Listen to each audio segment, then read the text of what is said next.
Hi, everyone. My name is Benno Papari, and this is the Songwriters on Process podcast. Since 2010, I've interviewed over 300 songwriters about, well, their songwriting process. I don't care about favorite cities, tour stories, favorite foods, or anything like that. My goal has always been to treat songwriters the same way that we treat poets and more traditional prose writers. They are writers, plain and simple. In these interviews, we go deep into the specifics of the writing process. This is no, hey, do you start with the lyrics of the music type of interview. Now, a little bit about me. I'm not a songwriter. In fact, I've never written a song in my life. I have a PhD in English language and literature, and I'm a former academic. So as a prose writer, I enjoy exploring how my process intersects with those of songwriters. This is an intelligent conversation about writing between two writers, and that, of course, means we talk a lot about books. The site features interviews across all genres, from metal to jazz, from country to that big category known as indie. You'll find a couple of A-list actors on the site and several members of the Rock and Roll Hall of Fame as well. Now, I select songwriters to interview who fit into one of two categories. One, do I listen to them already? And two, if I don't, would they make for a compelling and intelligent interview? You can find these interviews across all podcast platforms as well as at songwritersonpodcast.com. Do you have an idea for an interview or a comment about the site? Hit me up at ben@songwritersonprocess.com. Thanks for listening and enjoy. And today's interview is with Duff McKagan, the bassist of Guns N' Roses. So the first time I saw Guns N' Roses was June 2nd, 1991 at Toledo Speedway in Ohio. And it was, the beginning of the summer. It was hot. I remember that, but it had just rained. So it was incredibly muddy. And we were in the infield, just covered with dirt and filth and mud. But hey, it was Guns N' Roses and it was amazing. It was Guns N' Roses and Skid Row opened for them. And so this was in June of 91. And they were touring on the Use Your Illusion album, but that album did not come out for, I think, 3 months in September. So we were hearing a lot of those songs for the first time because the album had not been released yet. But what a show that was. So Duff McKagan has a new solo album out called Lighthouse, and it's fantastic. Definitely check that out. Also, his memoir, It's So Easy, and this is he's a few years old, is really, really good. I've read a lot of rock memoirs of varying, I guess, quality. This is really one of my favorites. He's a great writer. And he talks a lot in the memoir about the impact the literature has had on him. How when he went back to school to get his degree, he just devoured all the classics. He felt like, okay, what can I do? How can I be well read? So he just devoured and still does all the classics. And he talks about the impact that Hemingway has on him. And in fact, the new album Lighthouse, I think it's very strong. He mentions this very strong Cormac McCarthy influence on that solo album. So clearly you can tell he loves the sparse language, Hemingway, McCarthy, the sparse language. This was a great interview. I loved listening to him we talked a lot about books. And before I forget, he mentions the book Demon Copperhead. And we did not talk about the author because I had vaguely heard of it, I think. But the author, and it won the Pulitzer Prize, which embarrasses me to no end. I didn't realize this, but it's Barbara Kingsolver wrote Demon Copperhead, and he mentions that at the end of the podcast. I'm definitely going to check that book out. He's a voracious reader, impacts his songwriting. He finds that when he reads something good, he's constantly challenging himself. And I'm the same way. He likes to challenge himself and read new genres, new subjects. He's not comfortable reading the same type of book, the same subject. So he's constantly challenging himself there. I love what he said. I love this quirk about the process. He has to write his lyrics on a Blackberry.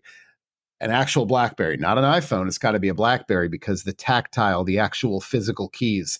So he said he orders a lot of Blackberries. He has a lot of Blackberries laying around and he writes on his Blackberry.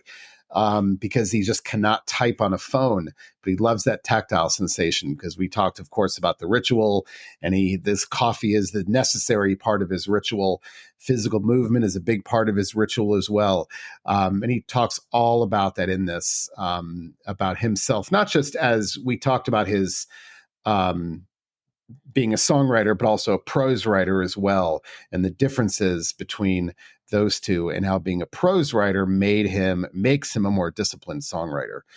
At the end, he starts to talk about gratitude, and I tried to think about how that's connected to the songwriting process. And if you listen closely, it really is. He talks about how grateful he is to have a great family and to have a great life. And, I started to think about how that's connected to the songwriting process. And he explains it really well. He says, because I'm so grateful and I'm so thankful, I don't have a burden on me when I write. I can just forget all the other shit and just write and focus on those things. And I thought, wow, I love that idea that the gratitude he has allows him to write without baggage and with a clear head.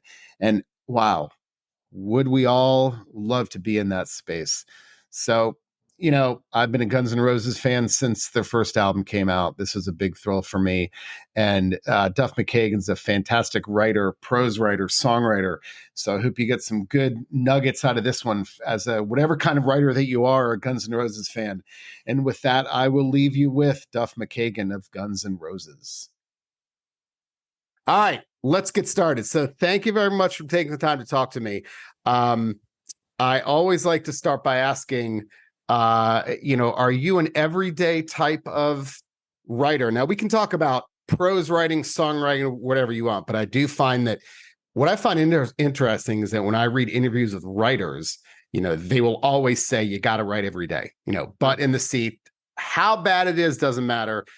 But I find that songwriters aren't the same way. And I find that interesting that's very different. So I'm curious where you stand on that, I guess, in either type of writing that you're doing. So you talk about just pure writers, columnists or book writers or whatever. I absolutely agree that you got to put your butt down and you got to write 2,000 words and go. And and because that begets better writing and more, and it opens up things and that evolves your craft. In songwriting, I had a kind of a situation where I had just got my new studio, 2019. I had like 5 songs left over from Tenderness, and I had a bunch of other stuff, and got in the studio, got everything set up, and I started recording. I had to get down to LA to rehearse with Guns for a South American tour. We rehearsed. COVID started coming around, like, well, it's not in LA yet, cool, we're fine, and then we got down to Mexico City for our first show, and then that was the end. We played Mexico City and everybody rolled back. My point is, I had the studio in Seattle. I get back to there, I got my wife and my adult daughters. We're all everybody's freaked out. Is this going to work? Last 2 weeks, 4 weeks, 6? Are we going to get it? What happened? Packages to your door, wipe them down, all this shit. But I had my studio, and I got in there, and I finished the songs that I recorded. I think it was going to be 2 weeks, but what happens when you're in? For me, I have my own studio now, which I know I can get those ideas out like the next day. I have Martin Favier, my producer. So I was going there every day, 5 days a week, 8 hours a day.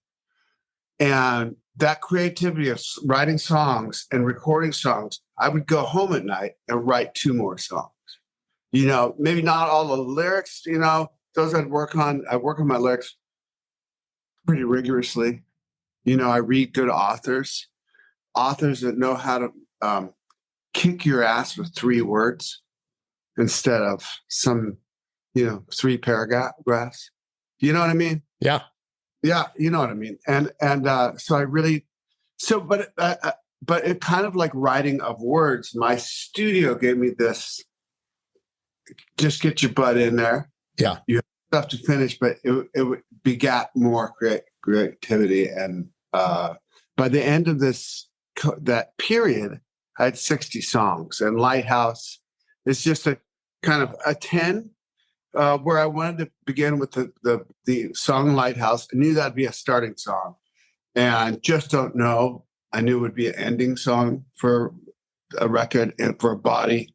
And I wanted to kind of tell an arc of a couple different stories to get from, this beacon of hope, the lighthouse, goodness. And at the end, you're wondering, with Just Don't Know, you're wondering what's next, and what goes in between there. So I tried, instead of going, okay, I need a rocker and I needed this song and I needed that, it was all subject matter for me. And how we got this first 10 out. Yeah. So do you find that after you wrote your first book, did that make you a more disciplined songwriter, as far as, geez, I mean, that was a real challenge. You said 2,000 words every day, but you find that being a prose writer makes you more disciplined as a songwriter in general? Lyrically. Yeah. Lyrically. I don't know. I've never put the other thing together because I think music, I try to just keep in this other place. Yeah. Like, I don't want to know technically how shit works, too much. I know a lot of stuff because I've been doing this a long time, but I don't really want to know. I just want the music to be free. I'm not a trained musician.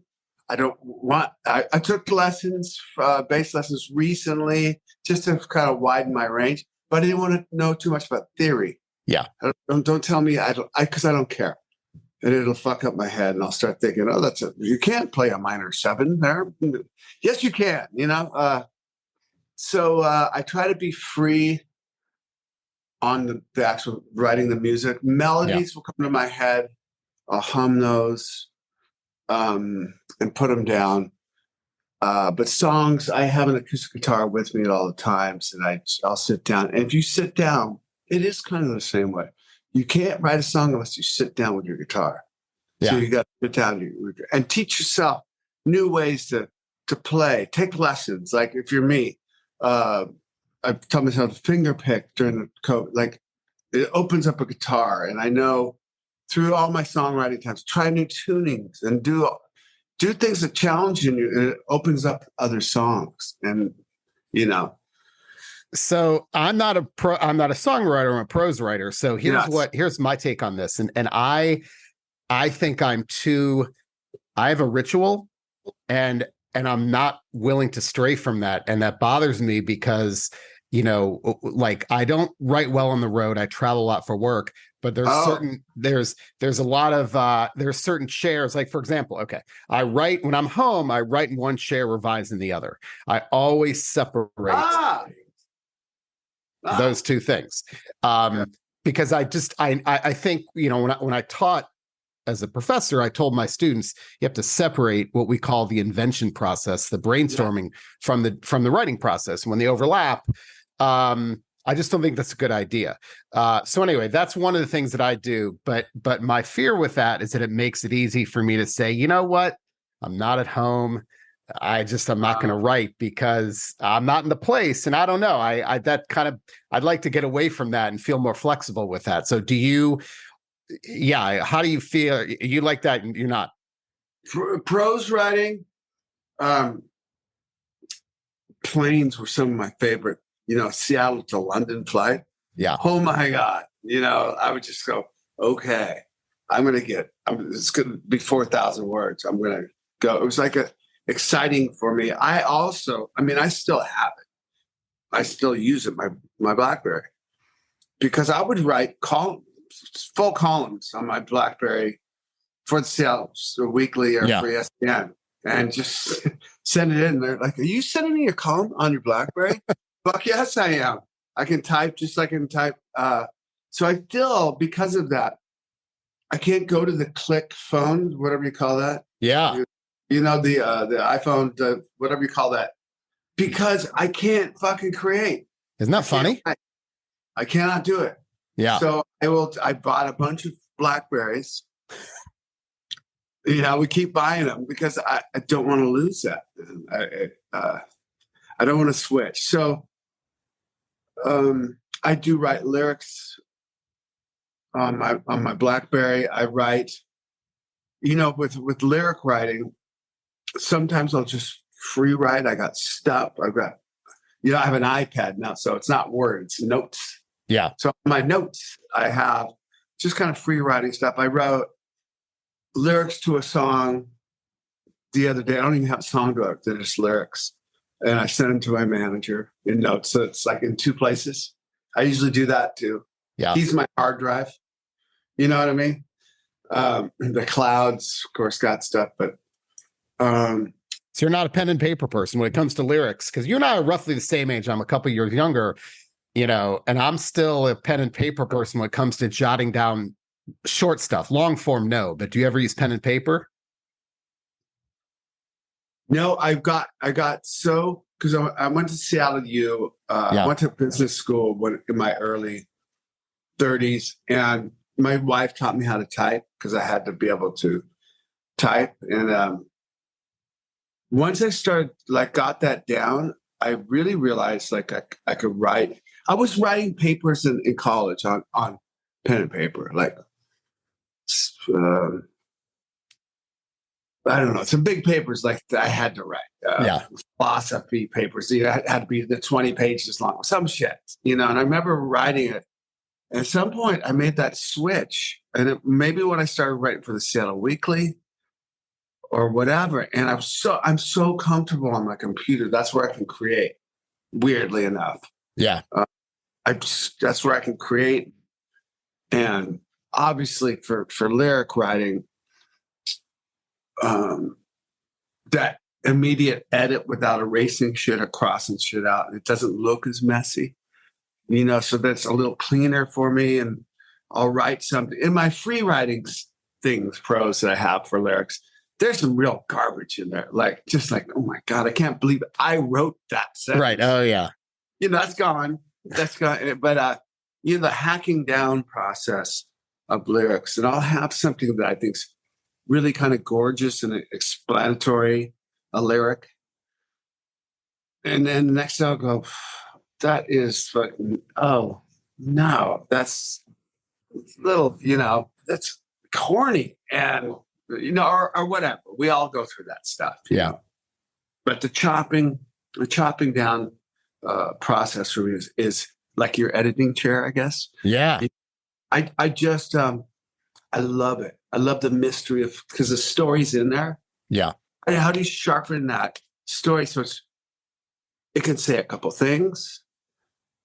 The intent might be plain in front of you, or it might be hidden in this other thing. And how do you do that? And can you have 3 words in there that are going to kill the listener? Just make them weep or make them jump or whatever. And I look for that.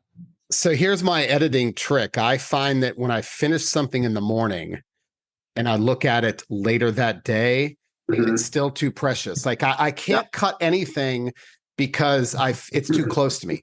But here's what I noticed about myself. If I finish something at night, wake up the next morning, I cut like it's no problem. I don't know what it is about sleep, but there's something about, and it's the same amount of time, 8, 10 hours, whatever. But I wake up the next morning, there's something about, I think, oh my God, I don't need that. But if I had done it that same day, isn't that, I don't know. I found. Well, what's your coffee situation in the morning? That's true. I do drink. That's the first thing I do is I drink a couple cups, but I don't know that it's the coffee. It could be, but I think it's more just your mind has set it aside and there's something going on up there. But it's amazing the difference. And so I use that actively as a part of my process, and it lessens my anxiety when it comes to, I've got to get rid of this stuff. Morning coffee is a huge part of my process. Yeah. Because I can fucking build a skyscraper. I make 2 cups of the strongest coffee I ever drank. And lemon water before and after, by the way. But I can be brutal on my writing on coffee. That's when I can chop. So are you chopping words or phrases? Kind of, everything. You mentioned that. You said chop a lot, so I love that. So what do you? Yeah. What do you? Chopping. Yeah. For me, it's prepositions. Prepositions. When I see the word of, to, at, when I ever have to get rid of words, I will go through and search for prepositions, and those are always places I can get rid of stuff. Right. Well, I don't know what I look for. I look, because I'm trying to sing a lyric, and then you can change up your cadence of a third line, a verse, so that can add up. If you can change the cadence, you can add or subtract one of those words, a word. Oh my God. It's like it opens the whole thing up. So I check cadence and stuff. And if it doesn't work with cadence, you got to start chopping a word, and you got to, sometimes syllables, find a new word. Yeah. You got to, I can't rhyme with metastasize. I think, but you know what I mean? I don't know. I just start chopping, and I don't look for anything specific. Mm-hmm. I'm singing, I'm playing my guitar. I've got, my notes right there, and I'm singing it. We'll print them out. And then I do with pen and paper sometimes. When I think I'm done, even like chopping, and then we print it out, and like, I'm not done chopping, and I got to do this. But I don't have a system for how I chop it. It's really song specific. That's why I'd always tell, for me at least, the best revision process involves getting as far away from my writing process as I can. So if I type on the computer, I'll always print out the documents to revise. Like whatever the opposite of the writing process, the revising is different. So printing out, read all those kind of tricks to not make it look like the writing process. Right. No, I totally understand all of that. Yeah. And I know I have a bunch of little weird hacks, that push me. I know, and sitting down with your guitar every day, you're not going to, I said it before, but again, you're not going to write a song if you're not sitting down with your guitar. Yeah. And start playing. You got to start playing. Yeah. And if you have a thing that says, lyric that's the sky, it's gray today, and that fits in your thing. Okay, write a song around that. What's that mean to you? Yeah. And do that. If you're an aspiring songwriter or a songwriter, just do that. Just do that. It might be the worst song you've ever written. It was kind of the worst lyric I've ever come up with, but right. Man, I don't know. And again, that crappy song you might start into, might give you an idea for another song, and it just kind of falls out. Like to be a creative songs, it falls out. But you have to coerce. You have to be there to receive. Yeah. Whatever this thing is that's coming to you, and you're making shit up out of thin air, which is ridiculous, but it's so rewarding. Like when you get something that you dig, and I like to write songs that sound good to me. I've always been that way. I like to have truth in the song, and like to have chords that are not simple. I don't mean simple.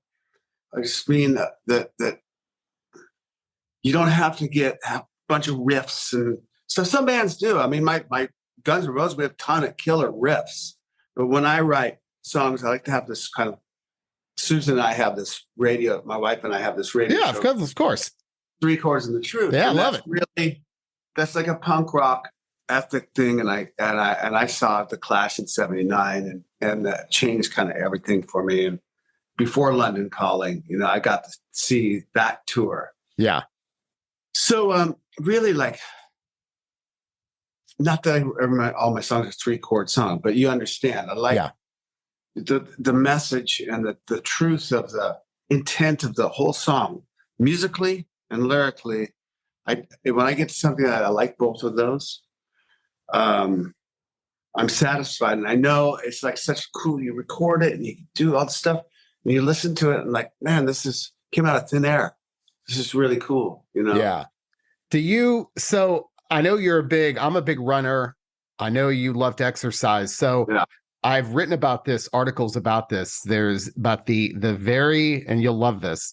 There's a very clear link between aerobic exercise and the immediate impact on higher order thinking and creativity. So I've written about this. I wrote about this in the Washington Post about 5 years ago. So there's a chemical in the brain called brain-derived neurotrophic factor, and this is not like snake oil science. It's legit because they put people on a treadmill in the labs and given them for 20 minutes at 60% max heart rate, which is not much more than a moderate walk.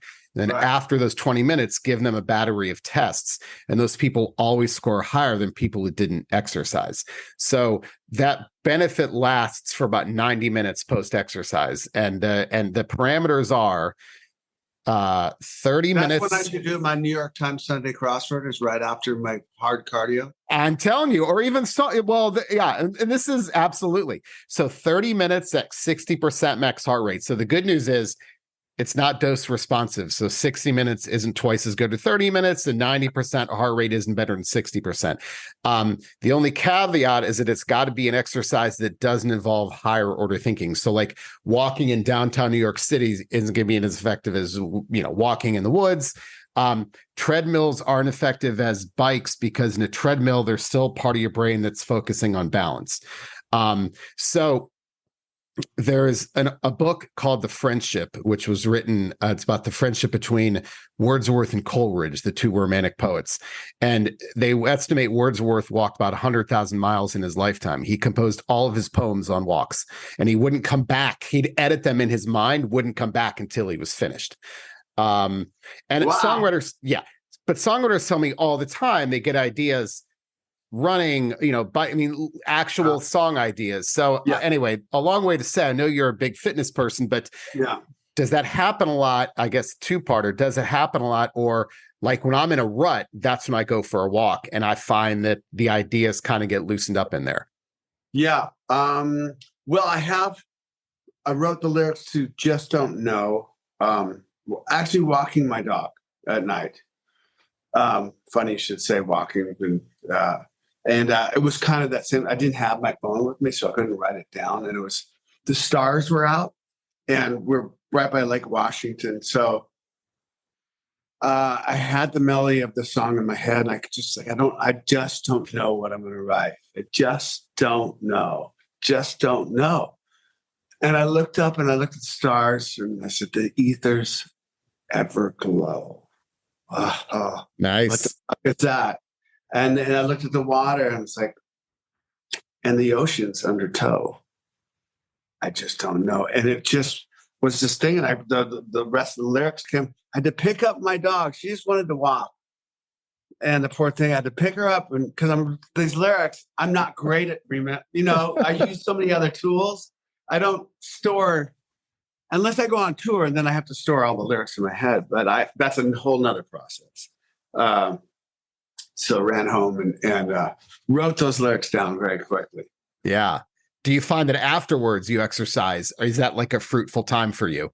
Yes, always. Yeah. Absolutely. After exercise, So my thing is coffee, that first burst of creativity after coffee, and then I'll get in the gym. I stopped running. It was my knees. Yeah. So I Peloton. I'm hard. I go kind of beast mode on my cardio always. So it's Peloton. It's elliptical. I like the recumbent bikes in the gyms because it's just a little easier on my knees. My knees aren't that screwed, but I play these 3.5 hour shows at night, so I'm trying to just save shit right as much as I can. A lot of like push-ups and jumping rope and like 3-minute bursts, like you're in the ring fighting, that kind of thing. Training, and it really sharpens me. Yeah, I start very sharp, and I meditate in there. I do my little work inside my head, and I come out of that going, okay. And that's when I go straight to the studio in Seattle, and I'm ready. I'm raring. Martin's always ready for me. So that's your ritual. Yeah. It's like, oh, what are we doing? Right. The other thing that I hear a lot is the songwriters get ideas through monotonous activities. You know, Mark Morton told me gardening. I've heard vacuuming, doing the Agatha Christie said the best time to write a book is when you're doing the dishes. And I love doing the dishes. I was just going to say, I'm the dishes guy at home. But does that, like, there's something about the monotony where an activity that requires no brain power that lets those unconscious ideas bubble to the top? I don't know. No, not in my. Oh, really? Yeah, I do many mundane things. And they're just mundane things. I do like doing the dishes, though. Yeah. So that's so funny. I don't what it is about the dishes, but do you find that that's like a time to kind of just let your mind, like, I'm sure that has some impact on it because it strength maybe freshens you for later on creativity, right? It could very well. There must be a reason I like doing it. I like a clean kitchen. You know, I worked in restaurants as a teenager, as we all did probably. Yes. And, you know, I had good bosses and clean kitchens. And so, you know, raising up two little daughter girls and your wife and there's just shit everywhere. I'm like, nope, this will not pass. Right, so I became the dishes guy. And it kind of just reminds me of being a dad. That's all. So do you have just hundreds of discarded song ideas somewhere that you reach back to if you find that you're in a rut and you kind of go back and maybe something you didn't like a week, a month, a year ago, all of a sudden it has legs, you know, with that time, that distance? Yeah, both. I have a lot of files because you can record things in your GarageBand on your computer, you know, your iPad or your computer. And I have so many GarageBands. I call them my shitty demos. My shitty demos are just me playing record, so pushing record and playing the and that's verse and the chorus will go. That's my demo. And there might be a couple of words in there too, like, and you know, you listen back to some of that stuff. It's like, what the fuck was I thinking? But again, you'll listen to it back a year later and go, oh fuck, you're back in that where you were when you wrote it. Yeah. Oh, this is what I was trying to get at, you know? Yeah. So for sure, I kind of just move forward. I do have a backlog of a ton of shit that I should probably get back to at some point. But it's a very creative time for me, and I'm not going to question why. Yeah. It just is. So I've got a few quotes from writers here that I'd love your perspective on as a songwriter. Great.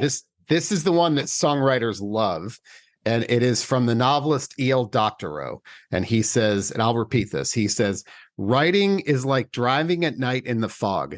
You can only see as far as your headlights, but you can make the whole trip that way. Yeah. I get it. I mean, that's right, because you're just picking your way through it. You're picking your way through, right? You might have this great idea and a bunch of words come out, and then, you know, and then there's the fog, you know, it's just enough, you know, and that's, I love that. To me, I see it as I don't have any right knowing what something's supposed to look like when I start. You know. Sure. You have, but sometimes you have these great ideas, this great idea, theme, your theme. Even if you do have a theme, though, you gotta illuminate it, and it's not going to illuminate all at once. It's like the headlights in the fog, you know. It's not going to illuminate itself. Yeah. Not going to write itself, you know. That's true. Yeah. All right. Allen Ginsberg said, to gain your own voice, you have to forget about having it heard. To gain your own voice, you have to forget about having it heard. How important is that as a songwriter? Yeah, I get out of the way. I get out of my own way when I write songs. And there's sometimes when it's too much of my voice, no lyric, and that's when I start chopping. You know, there's a song on Lighthouse, the one I just actually said the chorus idea to, Just Don't Know. It's one of the rare times you're going to hear in a lyric of mine where I expose something about my childhood. You know, people call it childhood trauma. I think it's just bullshit we all go through, parents divorce and stuff. Yeah. And I put that in there, but I think in a poetic way, but I was like, ooh, is this too much? I don't, because it's too much me, mine. Yeah. I hate that, I'd rather we, or I'd never go you, never you. It's we or this or something. But I try to take the me out of this. If I write a song for my wife, which I do a lot because I love her to fucking death, I'll put me in there because I'm telling her something. Yeah. Try to take my voice out of it. So if I do have a voice, I know I do as a columnist. Yeah, for sure. I know I do as a book writer. I'm a conversational book writer. You're going to hear me talking. Somehow found a way to write that did that. It's from writing a million columns, that you develop your style. Mm-hmm. I haven't looked at my first 10 columns. They're probably awful. I'm sure they're awful. But I was writing a lot because I went to a Jesuit school, business school. In Jesuit school, you have to write a shit ton. Yeah. So, and I had some great English professors. I had a visiting poet as my English, whatever it was, 210, and he'd read Shakespeare and be like, oh, he was a visiting poet, Sam Green. Oh, nice. Yeah. All right. Before we talk about our favorite authors, one more quote from H.L. Mencken. The value of writing seems to be inversely proportional to the ease of writing. Whatever flows freely and bubblingly turns out to be sorry stuff a week later. So some songwriters tell me they don't trust the stuff that comes too quickly. I'd love to know your take on that. Do you trust that stuff that just happens? Not always. There was a song I wrote that came out in May. I wrote. Listen to me. There's a song that I was able to be the vessel for, and I was having a panic attack. And this is the moment I found out I did acoustic guitar and writing a song could get me out of a panic attack. And I wrote this. This is the song that's going to save my life, And I tried Lexapro and what else I don't know. Still, they can't agree. And I wrote this all the lyrics and the song. And I was done, and I was out of my panic attack, sweaty, my shirt off, all this shit. And I got on my garage band and I recorded that, and I wrote the lyrics down. And that one time, that's one of the times that the lyric was like, I wouldn't change a word. But I was in an altered state. I was in a panic attack, where your fight or flight is fucking on fire, So maybe that altered state pre-carved the lyrics for me. They were super to the point. I had no time to get it flowery. Yeah, I was writing a song so I could breathe again. Yeah. So, and if your readers or whoever have panic attacks, they'll know exactly what I'm talking about. Yeah. So, but yes, there are definitely times I told you where I free write or write shit and like, whoa, that's really good, man. Fuck yeah, that came so easy. You come back, a few days later, like, oh, what is this garbage? Right. So let's talk writers. You mentioned Cormac McCarthy. I do find that I think I'm trying to think of the list. There's like 3 or 4 authors that are the default for songwriters. Cormac McCarthy, Kurt Vonnegut, Bukowski. Sure. Those are probably the big 3. I'm not going to write, though, I drank and I pissed and then I shit and then I threw up. Right. On her back. So I have another one. Have you ever read? I love Bukowski, but it's like you can take so much. You can take so much. Okay, Yeah. There's a guy named Brees DJ Pancake, and that I'll put it in the chat afterwards. Brees DJ Pancake. It's an awkward sounding name. But here's his story. He went to UVA, wrote one book of short stories. He was heralded as the next great American writer. One book of short stories. He called him the Hillbilly Hemingway because he was from West Virginia. So he wrote with that Hemingway spare language, but for the Appalachians. It was a voice. Wrote one book and then committed suicide. And this was in the 80s, I think. And there was an article about him in the New Yorker about 10 years ago. But if you should really, I was turned on him by songwriters, actually. I'd never heard of him until a lot of songwriters. But one book of short stories, that's it. And it's fucking amazing. You're a Hemingway fan. You'll send me his name? Yeah. I'm reading a Demon Copperhead right now. You heard of that book? No, what is that? It's a novel. It won a Pulitzer Prize. I should know this. Demon Copperhead. Yeah, no, the woman who my book club is the woman that colors my hair. She's about my age, and her and I like the same kind of books, and we trade back and forth. So she said, read Demon Copperhead. So I don't know, read it on my Kindle, so I don't know how far through I am the book. But my point is that the author, the writing is a really cool and unique style, which I appreciate. The use of punctuation is spare. I like that kind of stuff. Hemingway, when I got sober and really started reading, I'm like, I've got to catch up. I have to catch up. So I got to read all the classics. I remember that. Yeah. Yeah. And reading Hemingway, it was like, the way he could make that run-on sentence and it would get your heart fucking racing. Like, oh man, this guy's fucking, I really like Hemingway, F. Scott Fitzgerald, the American classic writers. Cormac, when I stumbled onto The Road, was the first book I read of his. And I was writing a lot. It was, he kicked my ass. I'm like, just took Hemingway and just went another. Yeah. For me, both great writers, not comparing them to Hemingway or anything like that. I get a lot of ideas. I read a lot of history.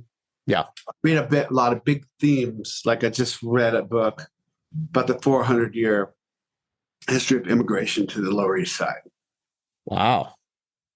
So you imagine how involved that book is. And it's a really thorough, really well written. I bought it at the Tenement Museum in New York. It's called City of Dreams. And so I'll take these stories I read about, I don't know, the Irish Protestants and Irish Catholics fighting each other in, New York City and 5 Points and the pogroms that the fucking, Jews had to come to for Russia. And all these big, huge ideas really influenced my songwriting. Having knowledge, not just reading one book about something, maybe read a few, so you have a full, maybe a wider breadth of what that theme is or that situation or what, you know what I'm saying? Yeah. Don't read one book and go, I know it all now. Let's go. Well, when I read your memoir, what stood out to me was you talked about how physically you wanted. One thing I thought of was you talked a lot about physically, you challenged yourself, like almost breaking your body down. And I'm curious if you do that when you read, do you challenge yourself? Like I've never read Infinite Jest by David Foster Wallace, but I feel like I feel like, songwriters, it's not that they finish it, it's how far they got before they quit. That seems to be kind of the bragging point. So right. I mean, admittedly, I think I need to challenge myself and read outside of the genres that I normally read. So I'm curious, because you do that physically, at least in your memoir, do you consciously, when you read, try to say, I need to really step out and read something different, whether it's a style, genre, author, thing like that? Does that make sense? Yeah, well, I'll tell you, I just read this. I don't usually do this. I don't know if you can see this. Oh, yeah. Do you know this? I've heard of it, yeah. Snarl. It's a short novella. I don't read novellas, but my friend gave it to me. He's like, you're going to love it. And the way he said, I'm like, okay. And John Bowden is the author's name. Really cool. American. I love that American style. I love British writers. Don't get me wrong. But a good American writer, a great American writer. There's just, you know what it is about American writing that I like so much. Maybe, I don't know.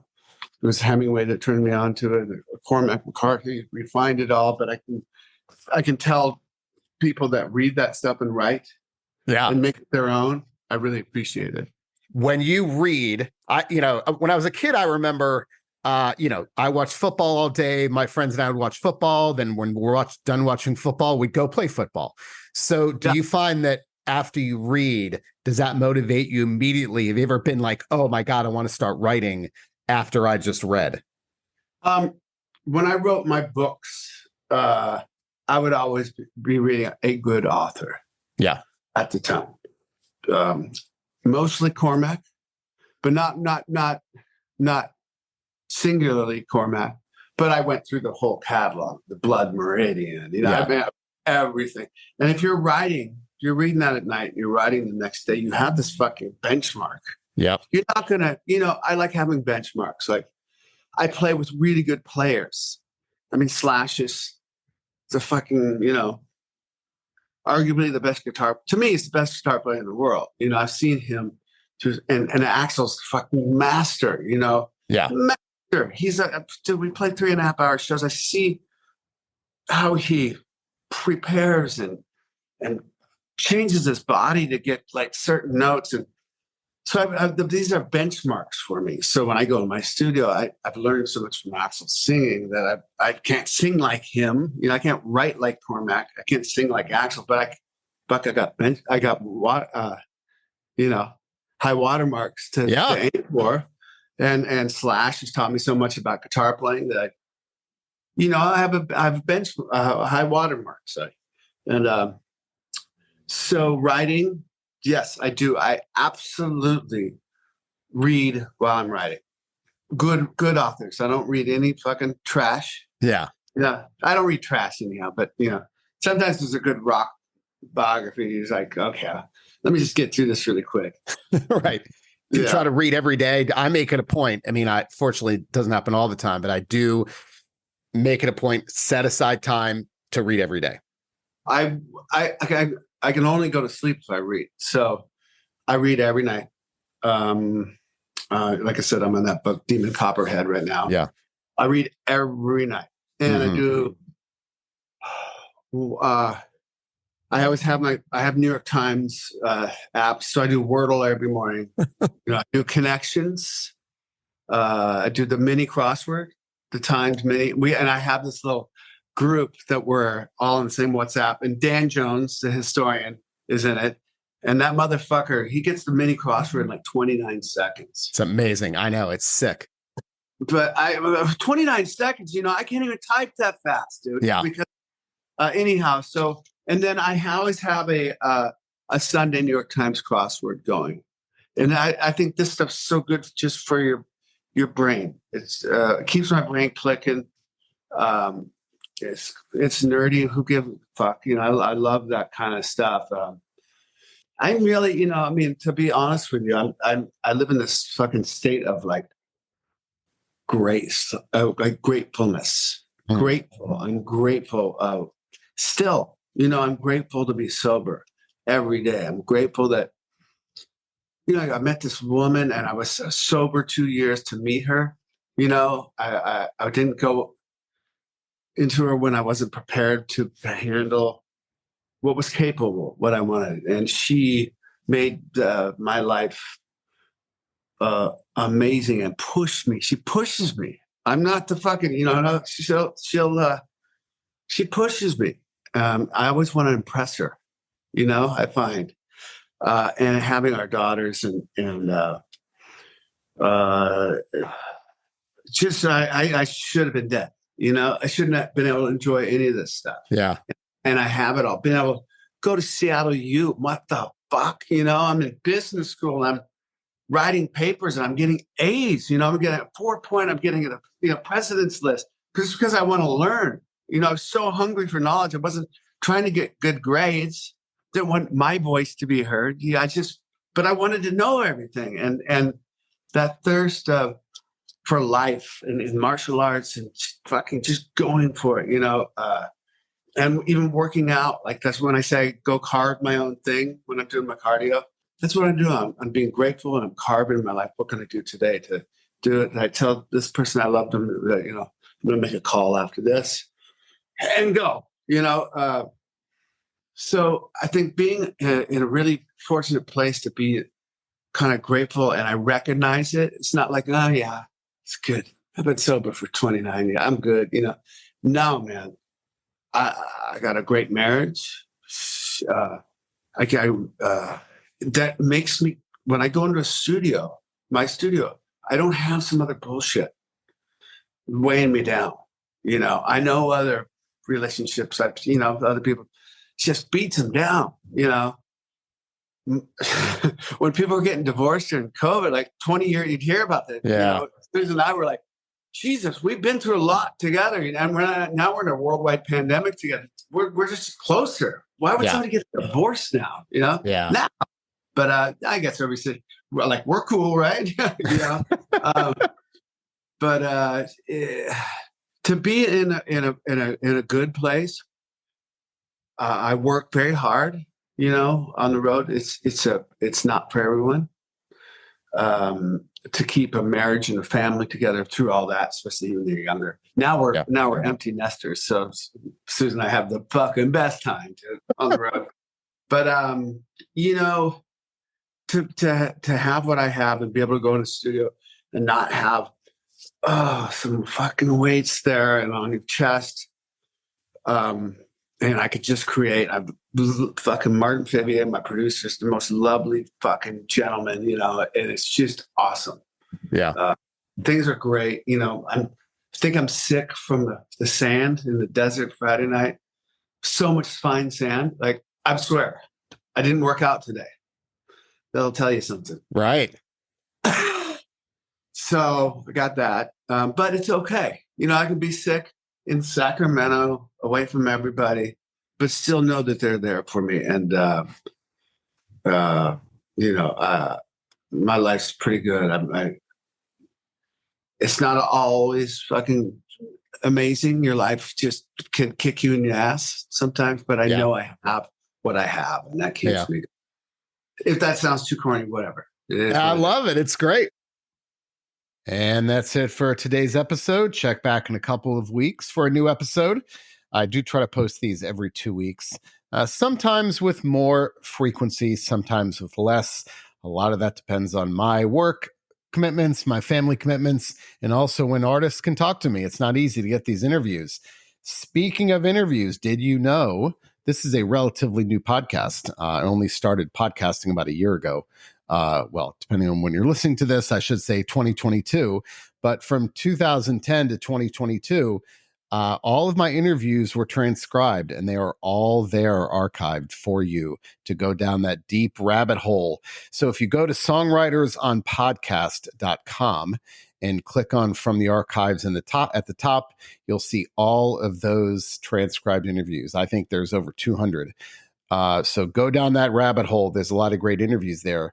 But you'll find all of those there. Again, the podcast itself is relatively recent. So there's a lot of reading you need to be catching up on with those old interviews. Speaking of interviews, if you have suggestions for interview subjects or want to comment or complain, anything like that, email me at ben@songwritersonprocess.com. That's ben@songwritersonprocess.com. And that's it for today's episode. This wraps it up. Thank you very much for listening, and have a good one.